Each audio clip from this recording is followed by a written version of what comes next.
Varicose vein വന്നവർക്ക് ഈ varicose വെയിനിൻ്റെ ബുദ്ധിമുട്ടുകൾ നമുക്ക് പൂർണ്ണമായിട്ടും മാറ്റിയെടുക്കാൻ പറ്റും. ഇന്നത്തെ വീഡിയോയിൽ ഞാൻ സംസാരിക്കാൻ പോകുന്നത് ഈ വെരിക്കോസ് വെയിൻ കാരണം ഉണ്ടായിട്ടുള്ള വേദന, കടച്ചിൽ, ചൊറിച്ചിൽ, അതുപോലെ ഈ വെരിക്കോസ് വെയിൻ ക്രോണിക് സ്റ്റേജായിട്ട് മാറി അൾസറായിട്ട് മാറിയവർ, ഇതൊക്കെ മാറ്റാൻ വേണ്ടിയിട്ട് എന്തൊക്കെ കാര്യങ്ങളാണ് ശ്രദ്ധിക്കേണ്ടത്, ഇതിനെക്കുറിച്ചുള്ളൊരു ഡീറ്റെയിൽഡ് വീഡിയോ ആണ് ഞാൻ സംസാരിക്കാൻ പോകുന്നത്. ഞാൻ doctor Ashna's wellness clinic, Koothuparamba, Pilathara.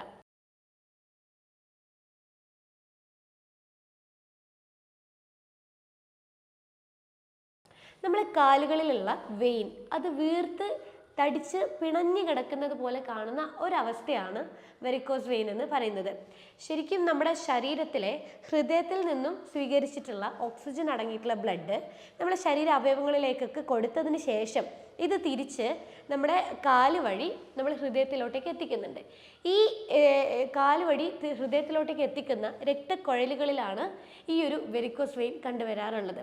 ഈ രക്തക്കുഴലുകളെയാണ് വെയിൻ അല്ലെങ്കിൽ സിരകൾ എന്ന് പറയുന്നത്. അപ്പോൾ ഈ വെയിനിൽ ശരിക്കും നമ്മളെ ശരീരത്തിൽ ഈ താഴോട്ടേക്ക്, അതായത് ഹൃദയത്തിൽ നിന്നും അവയവങ്ങളിലോട്ടേക്ക് ബ്ലഡ് എത്തിക്കാൻ വേണ്ടി ഗ്രാവിറ്റീൻ്റെ സപ്പോർട്ട് മതിയാകും. പക്ഷേ തിരിച്ച് കാലുകളിൽ നിന്നും നമ്മളെ ഹൃദയത്തിലോട്ടേക്ക് ബ്ലഡ് എത്തിക്കണമെങ്കിൽ മസിൽ പമ്പിങ് ആക്ഷൻ സപ്പോർട്ടാണ് ഏറ്റവും കൂടുതൽ ഉണ്ടാകുക. അതായത് കാലുകളിലുള്ള മസിൽസ് ഇങ്ങനെ അമർന്ന് ആ ബ്ലഡ് മുകളിലോട്ടേക്ക് എത്തിക്കണം, എങ്കിലേ നമ്മളെ ഹൃദയത്തിലോട്ടേക്ക് ബ്ലഡ് കിട്ടുള്ളൂ. ഇതാണ് ശരിക്കും സർക്കുലേഷനായിട്ട് നമ്മളെ ബോഡിയിൽ നടക്കുന്നത്. അപ്പോൾ ഈ വെയിനിൻ്റെ ഉള്ളിൽ ഒരു വാൾവ് ഉണ്ട്. അതായത് ഈ വെയിൻ വഴി അശുദ്ധ രക്തമാണ് നമ്മളെ ഹൃദയത്തിലേക്ക് എത്തിക്കുന്നത്. അപ്പോൾ ഈ അശുദ്ധ രക്തം മുകളിലോട്ടേക്ക് പോയി കഴിഞ്ഞാൽ അത് താഴോട്ടേക്ക് വീഴാതിരിക്കാൻ വേണ്ടി അവിടെ ഇത് തടഞ്ഞു നിർത്തുന്ന ഒരു വാൾവ് ഉണ്ട്. ഈ വാൾവിൽ ഉണ്ടാവുന്ന വീക്ക് അല്ലെങ്കിൽ ഈ വാൾവ് ഡാമേജ് ആകുക, ആ സമയത്ത് അശുദ്ധ രക്തം മുകളിലോട്ടേക്ക് പോകുന്നത് താഴോട്ടേക്ക് ഇങ്ങോട്ടും ഇതിൻ്റെ ബ്ലഡ് സർക്കുലേഷൻ ക്ലിയർ ആവാതെ അവിടെ കുടുങ്ങിക്കിടക്കും. അപ്പോൾ ആ കുടുങ്ങിക്കിടക്കുമ്പോഴാണ് അവിടെ ബ്ലഡ് പ്രത്യേകമായിട്ട് ക്ലോട്ടായിട്ട് അത് നമ്മൾ പുറത്ത് ഈ ഞരമ്പ് ഇങ്ങനെ വീർത്ത രീതിയിൽ കാണുന്നത്. ഇതാണ് വെരിക്കോസ് വെയിൻ എന്ന് പറയുന്നത്. അപ്പോൾ ഈ വെരിക്കോസ് വെയിൻ വരാൻ പല രീതിയിലുള്ള കാരണങ്ങളുണ്ട്.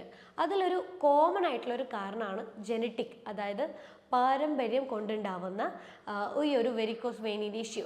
അതായത് മുൻ തലമുറയിൽ ആർക്കെങ്കിലും ഉണ്ടെങ്കിൽ അതൊരു പ്രായമാകുമ്പോൾ നമുക്കും ഈ കാലുകളിൽ ഈ വെരിക്കോസ് വെയിൻ വരാനുള്ള സാധ്യത വളരെയധികം കൂടുതലാണ്.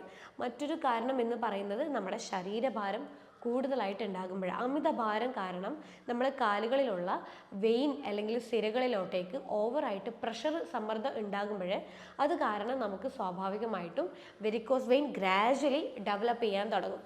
പിന്നെ ഒരു കാരണം ഫാറ്റി ലിവർ ആണ്. ഈ ഫാറ്റി ലിവർ ഉള്ള സമയത്ത് പുരുഷന്മാരിലും സ്ത്രീകളിലും ഹോർമോണൽ ഇംബാലൻസ് ഉണ്ടാവാൻ തുടങ്ങും. ഈ ഹോർമോണൽ ഇംബാലൻസ് മെയിനായിട്ട് ഈസ്ട്രോജൻ ഡോമിനൻ്റ് ആണ്. ഈസ്ട്രോജൻ ഡോമിനൻ്റ് ആയിട്ടുള്ള ഹോർമോണൽ ഇംബാലൻസ് കൊണ്ട് തന്നെ നമുക്ക് വെരിക്കോസ് വെയിൻ വരാനുള്ള സാധ്യത വളരെയധികം പോസിബിലിറ്റി ഉണ്ട്. മറ്റൊരു കാരണം തൈറോയ്ഡാണ്. തൈറോയ്ഡ് രോഗികൾക്കും ഹോർമോണൽ പ്രശ്നങ്ങൾ കാരണം കൊണ്ട് തന്നെ വെരിക്കോസിൻ്റെ പ്രശ്നങ്ങൾ നല്ല രീതിയിൽ വരും. പിന്നെ പ്രധാനമായിട്ടും ഈ വെരിക്കോസ് വെയിൻ വരാനുള്ള ഒരു കാരണം എന്ന് പറയുന്നത് കുറേ നേരം നിന്നിട്ടുള്ള ജോലി ചെയ്യുമ്പോഴാണ്. പ്രത്യേകിച്ച് വീട്ടമ്മമാർക്ക് അത് കുറേ നേരം നിന്നിട്ടുള്ള പണിയാണല്ലോ. അതുപോലെ സ്റ്റാഫ് നേഴ്സ്, ഇങ്ങനെയുള്ളവർക്കൊക്കെ ഈ കുറേ നേരം ഈ നിന്ന ജോലികൾ ചെയ്യുമ്പം കാലുകളിലുള്ള മസിൽസ് പ്രത്യേകമായിട്ട് കോൺട്രാക്ട് ചെയ്യില്ല. അതായത് ഇവർ കറക്റ്റായിട്ട് ഇങ്ങനെ അമരണം. ഇവരിങ്ങനെ അമരുമ്പോഴാണ് എന്താവുന്നത്, പതുക്കനെ ഈ കാലിലെ രക്തക്കൊഴൽ വഴി ഈ ബ്ലഡ് മുകളിലോട്ടേക്ക് പോകുന്നത്. പക്ഷേ കുറേ നേരം നിൽക്കുമ്പോൾ ഈ മസിൽസ് കൃത്യമായിട്ട് എന്ത് ചെയ്യുക, കോൺട്രാക്ട് ചെയ്യില്ല. കോൺട്രാക്ട് ചെയ്യാതിരിക്കുമ്പോൾ മുകളിലോട്ടേക്ക് ബ്ലഡ് പോകുന്നത് സാവധാനത്തിൽ കുറയും. കാരണം അവിടുത്തെ വാൾവ് കംപ്ലീറ്റ് ആയിട്ട് ഡാമേജ് ആകുമ്പോൾ മുകളിലോട്ടേക്ക് പോകേണ്ട ബ്ലഡ് മുകളിലോട്ട് പോവാതെ അവിടെ സ്റ്റക്കായി കിടന്ന് അങ്ങനെ വെരിക്കോസ് വെയിൻ ഗ്രാജ്വലി നമുക്ക് ഉണ്ടാവും. പിന്നെ ഒരു പ്രഗ്നൻസി ടൈമിലാണ് ഈ ഒരു വെരിക്കോസ് വെയിൻ വരാനുള്ള മറ്റൊരു സാധ്യത. അതായത് അമ്മയുടെ ഗർഭപാത്രത്തിലെ കുഞ്ഞിനെ താങ്ങുന്തോറും കൂടുതൽ പ്രഷർ വരാൻ തുടങ്ങും കാലുകളിലുള്ള രക്തക്കുഴലുകളിലേക്ക്. അപ്പോൾ ഈ രക്തക്കുഴലുകളിലേക്ക് കൂടുതൽ പ്രഷർ വരുമ്പോൾ സ്വാഭാവികമായിട്ടും അവിടെയുള്ള വാൾവ് ഡാമേജ് ആവുകയും അത് കാരണം കൊണ്ട് തന്നെ നമുക്ക് ഗ്രാജ്വലി വെരിക്കോസ് വെയിൻ വരാനുള്ള സാധ്യതയുണ്ട്.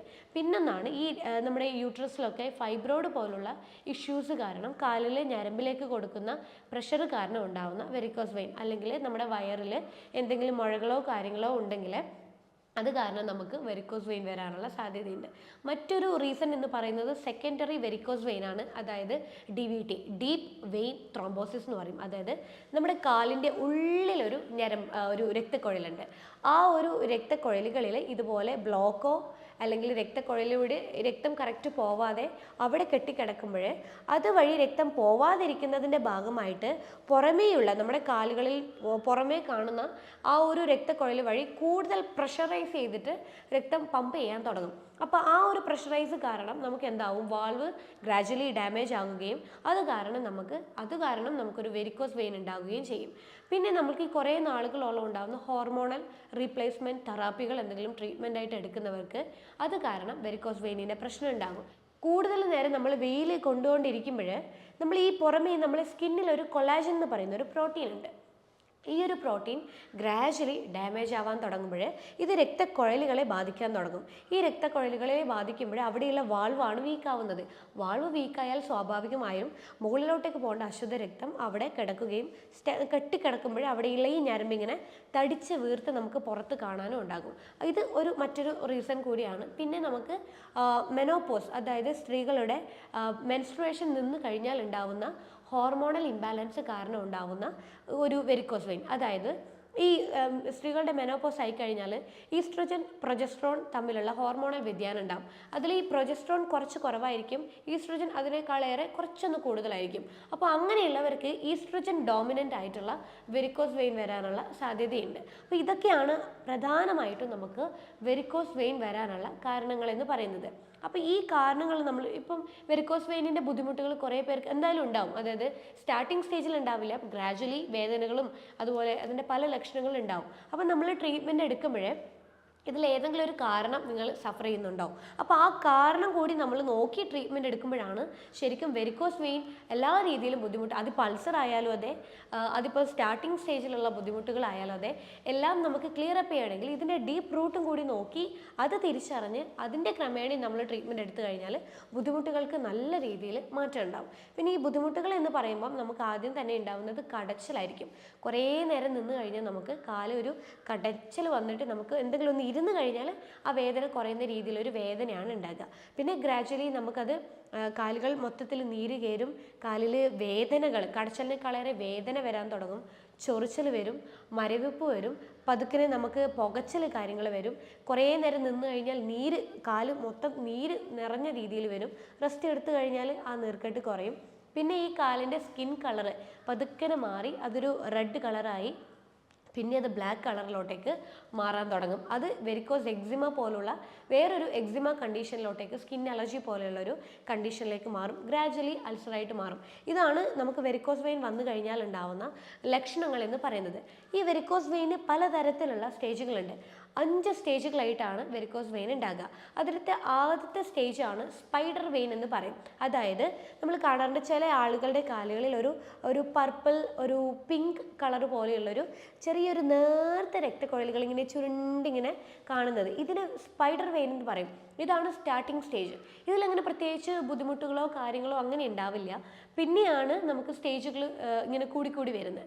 സ്റ്റേജ് 2 അതിൽ നമ്മുടെ ഞരമ്പ് ചെറുങ്ങനെ ഇങ്ങനെ വീർത്ത് വരാൻ തുടങ്ങും.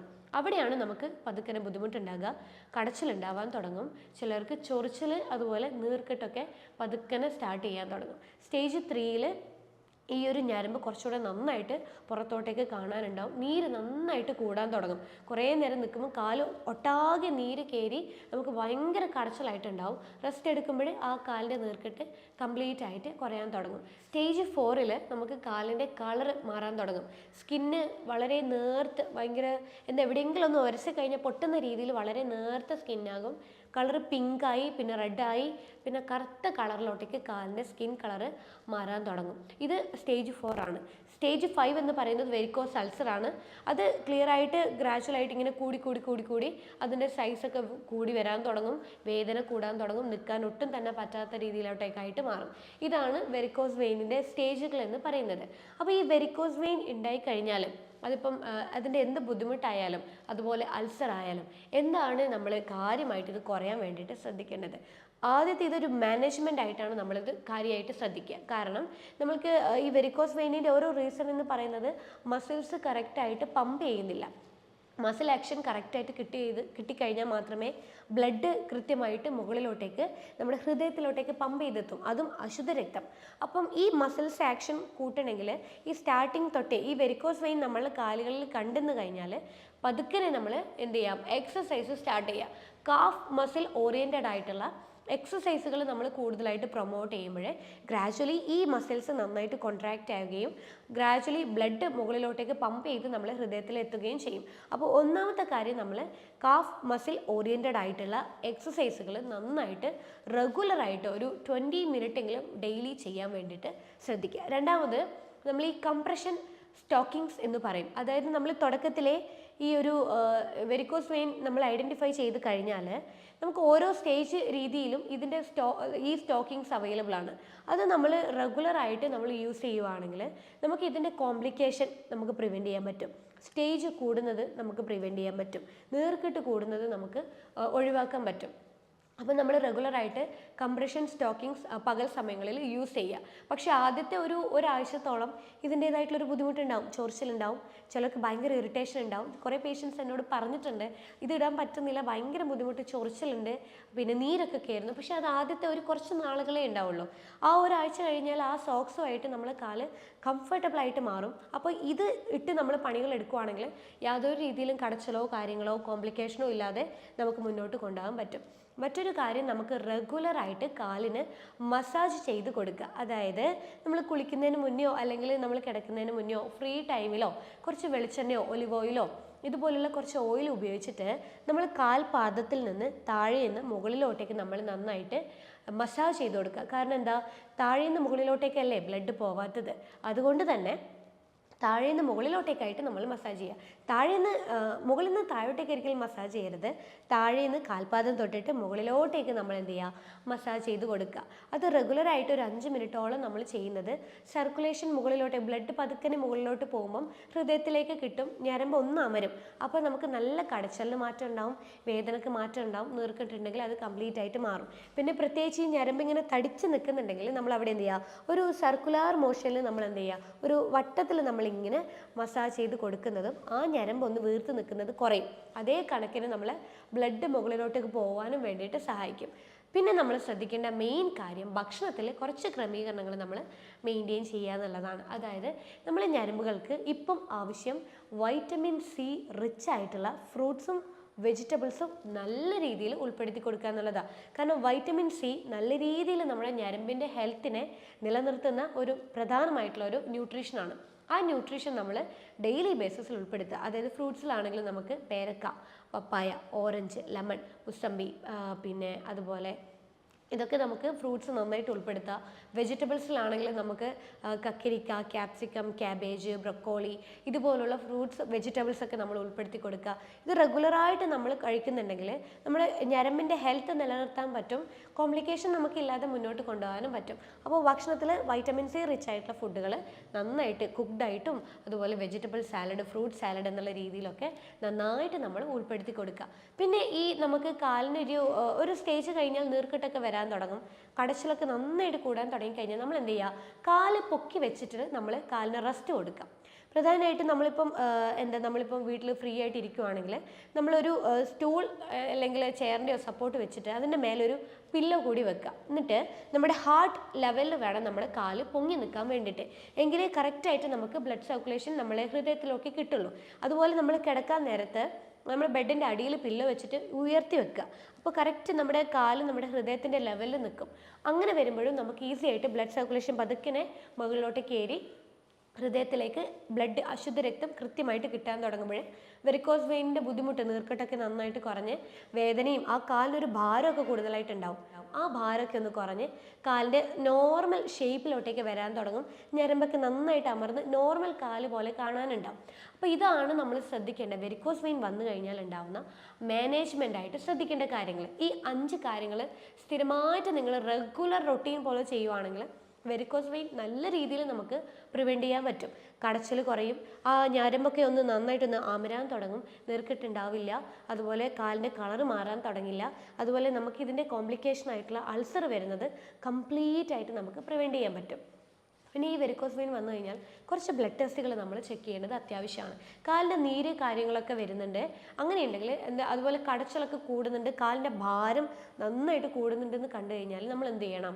ബ്ലഡ് ടെസ്റ്റിൽ ESR, CRP, പ്ലേറ്റ്ലേറ്റ് ഈ 3 ബ്ലഡ് ടെസ്റ്റുകൾ നമ്മൾ ചെക്ക് ചെയ്ത് കൊടുക്കുക. അതുപോലെ ഞാൻ നേരത്തെ പറഞ്ഞു ലിവർ റിലേറ്റഡ് ആയിട്ട് നമുക്ക് വെരിക്കോസ് വെയിൻ വരാം.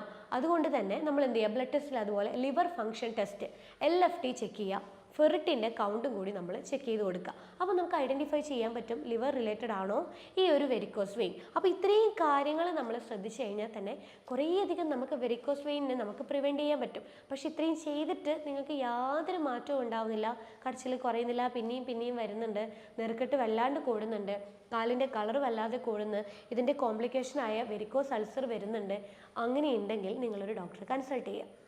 ഡോക്ടറെ കൺസൾട്ട് ചെയ്ത് ഇതിൻ്റെ കാരണം കൂടി ഐഡൻറ്റിഫൈ ചെയ്ത് ട്രീറ്റ്മെൻറ്റ് എടുക്കുമ്പോഴാണ് കൃത്യമായിട്ട് നമുക്ക് ഇതിൽ നിന്ന് കംപ്ലീറ്റ് റിക്കവറി കിട്ടുന്നത്. അല്ലെങ്കിൽ ഈ ഒരു കോംപ്ലിക്കേഷൻ നീണ്ടു പോയി കഴിഞ്ഞാൽ ഇത് വർഷങ്ങളോളം ഇതിൻ്റെ ബുദ്ധിമുട്ട് നമ്മൾ ഫേസ് ചെയ്തുകൊണ്ടേ ഇരിക്കേണ്ടി വരും. അൾസർ ആയാലും അതുപോലെ ബുദ്ധിമുട്ടുകളായാലും. അൾസറൊക്കെ വന്നു കഴിഞ്ഞാൽ അവിടെ സർക്കുലേഷനേ ഇല്ല, ബ്ലഡ് സർക്കുലേഷൻ ഇല്ല, ഇൻഫെക്റ്റഡ് ആയിട്ടുള്ള ഒരു കണ്ടീഷനാണ്. അപ്പോൾ അവിടെ ശുദ്ധരക്തം കിട്ടിക്കഴിഞ്ഞാൽ മാത്രമേ അശുദ്ധ രക്തത്തിനെ ക്ലിയർ ആക്കി നമുക്ക് എന്ത് ചെയ്യാൻ പറ്റുള്ളൂ? ആ മുറിവിനെ ഉണക്കി കംപ്ലീറ്റ് അതിൻ്റെ സ്കിന്നിനെ പഴയ രീതിയിലേക്ക് കൊണ്ടുവരാൻ പറ്റുള്ളൂ. അല്ലെങ്കിൽ ആ തൊലി പോയ ഭാഗം അതെന്നും ഒരു ചെറുതായിട്ട് ഉണങ്ങി എല്ലാ വർഷവും ഇതിങ്ങനെ റിപ്പീറ്റഡ് ആയിട്ട് വന്നുകൊണ്ടിരിക്കാനുള്ള സാധ്യതയുണ്ട്. അപ്പോൾ നല്ല രീതിയിൽ ആ ഒരു പ്രത്യേക ഭാഗത്ത് സർക്കുലേഷൻ കൂട്ടി ശുദ്ധരക്തം എത്തിച്ചു കഴിഞ്ഞാൽ നമുക്ക് വെരിക്കോസ് വെയിൻ അൾസർ ആയാലും വെരിക്കോസ് വെയിനിൻ്റെ ബുദ്ധിമുട്ടായാലും നല്ല രീതിയിൽ മാറ്റിയെടുക്കാൻ പറ്റും. അപ്പോൾ വെരിക്കോസ് വെയിനെ കുറിച്ച് നിങ്ങൾക്ക് കൂടുതലായിട്ട് അറിയണമെങ്കിൽ താഴെ കാണുന്ന നമ്പറിൽ നിങ്ങൾ കോൺടാക്ട് ചെയ്താൽ മതി. അടുത്തൊരു ഹെൽത്ത് ടോപ്പിക്കുമായിട്ട് അടുത്ത വീഡിയോ കാണാം. അതുവരേക്കും ബൈ.